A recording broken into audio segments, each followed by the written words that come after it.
Right, so fucking drunk here with yet another attempt at a beer review.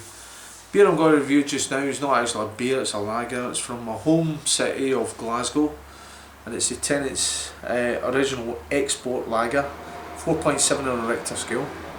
This is one that I've seen, it's not really had the big mass advertising as we normally get from Tennents in our home city, but you get it in the bus stops and maybe the odd advert in the newspaper, local newspapers, and it's got stuff anyway. So like Tennents, they've got their bog standard Tennents lager, which sells a bomb in Glasgow.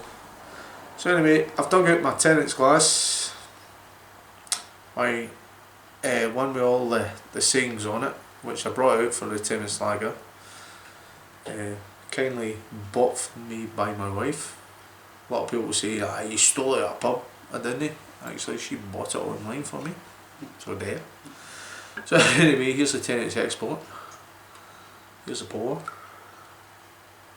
See what this can come up with. It's 4.7 on a Richter scale, as I said.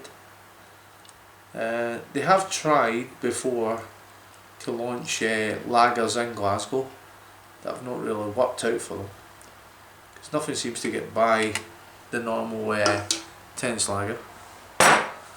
Sorry about that, I hate doing that, I really do. So anyway, there we go, there's a culprit in the glass.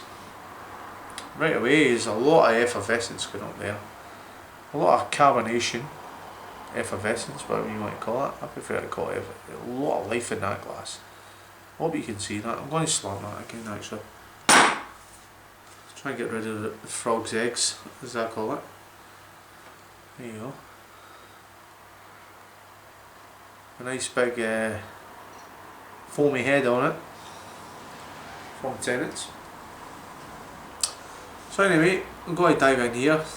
I know for a fact, lager, there is no aroma from lager. There's absolutely nothing from that. It's all about taste about lager. So anyway, I'm going to slam in here, Slangivar, so fucking drunk, drinking a Tennents export lager.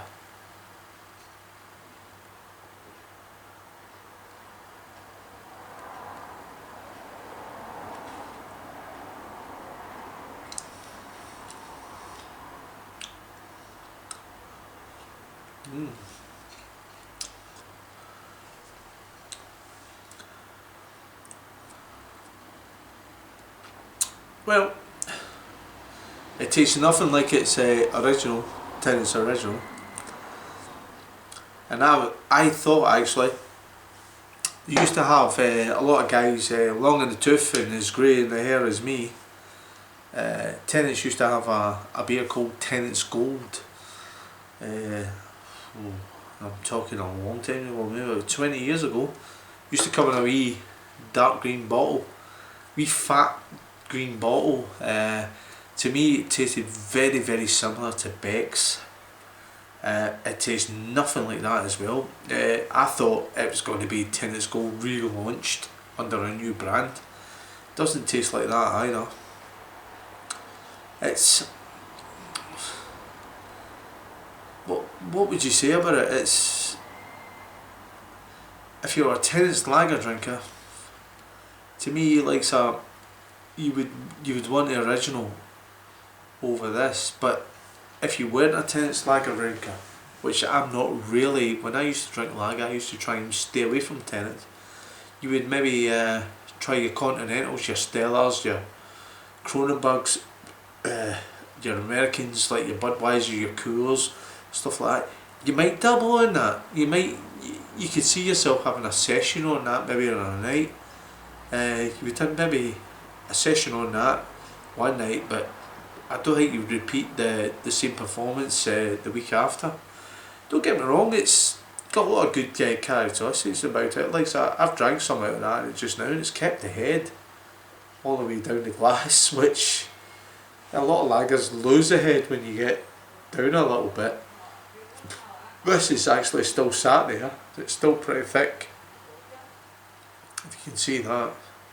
It's interesting. I dare say if you've never tried a Tennents product before, you would enjoy it.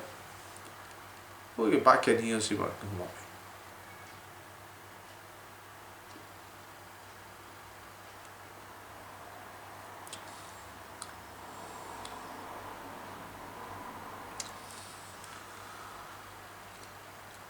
It's got a little bit of bitterness about it, a bit bitter on the mouthfeel, but not in a horrible way.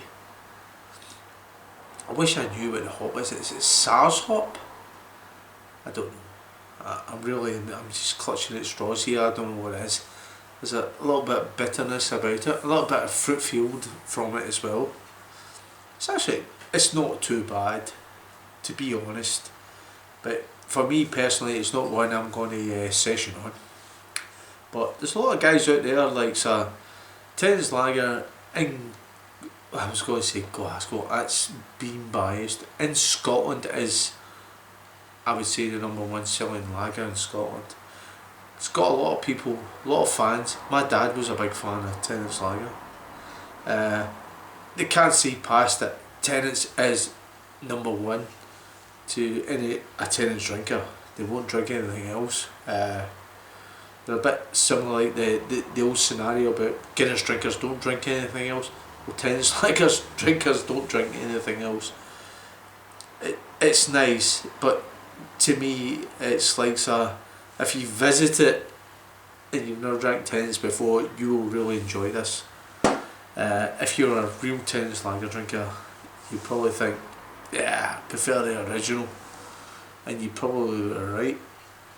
It's not got the bite like the original. The original's got that roughness, the gravel that takes the dryness out your throat and it throws it away.